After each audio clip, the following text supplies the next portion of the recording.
On Monday morning, Austin FC officially announced that Brandon Vazquez has become the newest Austin FC player for the 2025 season. Brandon Vazquez, age 26, will be with Austin FC until 2028 with the option to stay until 2029, making it a 4-year deal with Austin FC. He also will become the first ever DP striker in club history because the previous DPs we brought in are mostly wingers and midfield players, but now a true number 9 joins Austin FC. And Austin FC paid a record fee of $10 million to bring in Brandon Vazquez from Monterrey, and it's official, he is a new Austin FC player. The days of Urruti, Zardes, Bruin, Gite, and Hosen are over. We brought in finally a number 9 because we've been so desperate about finding someone who's young, not age 30, and now Vazquez, who's 26, he's about to enter, he's in his prime years. So let's see what Austin FC, what Nico Estevez can get the best out of, Brandon Vazquez with Austin FC for the 4 years with us, and hopefully he's worth the $10 million.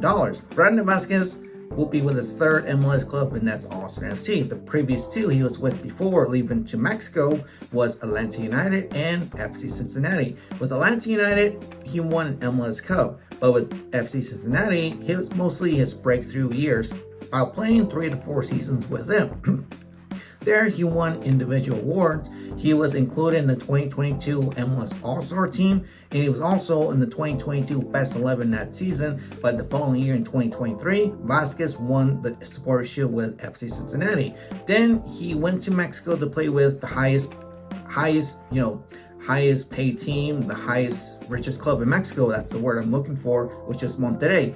There, he played about 50 games, but only scored 14 goals. You could say it was probably not a good stint. He tried his best, I'll give him that. But I do remember he did score 5 goals in 8 games with Rayados. But after that, his performance wasn't the same. It kind of dropped down. But I did hear somewhere that he wasn't used to he didn't adapt well with the league because it's different Liga MX to MLS. And the most important thing is that he missed being with his family or close to his family, so you don't say no to family like Vin Diesel would say. But now he's with Austin FC.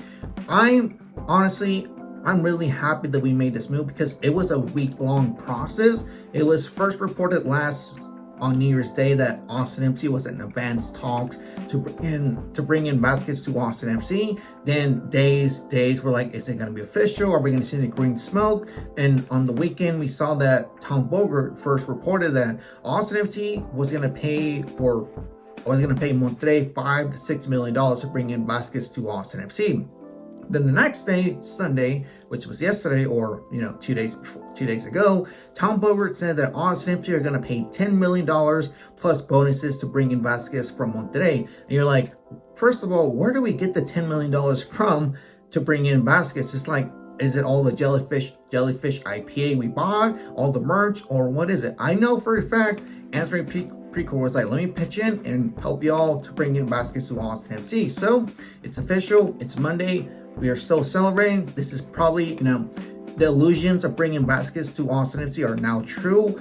I thought that, Bucati to Austin FC is probably the biggest, move we've done. Like, we're trying to rebuild or the wingers. But now the missing piece, the biggest one was Vazquez, who is now a true 9 for all of us. And you could say that Vazquez, he's a hell of a player. He is going to be a really, really problem for the defense. He's a player who he's basically a goal poacher. He's really fast, can adapt quickly in any situation.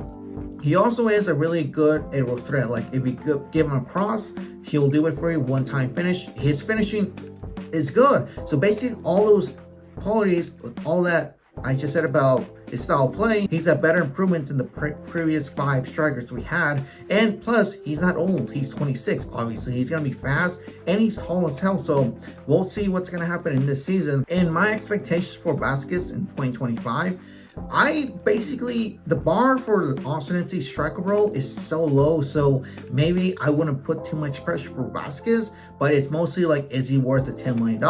It's risky, yes, that we paid the $10 million, but we know what player he is, so we know the capability of Vazquez in the MLS. I know DPs have a lot of expectations with that certain price tag, but if Brandon Vazquez scores 10 goals in the 34 games in league play only, I could say I'm not mad about it.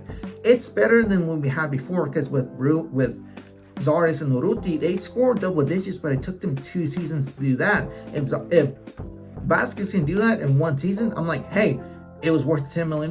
He didn't score 10 plus, but with 10 goals in 34 games, I'm not mad about it. It's a good improvement, to be honest. But if he scores 15 goals in all games with Open Cup and Leagues Cup included, you're like, hey, he exceeded expectations, and we finally found the number 9. And plus, with Driussi, that's the thing.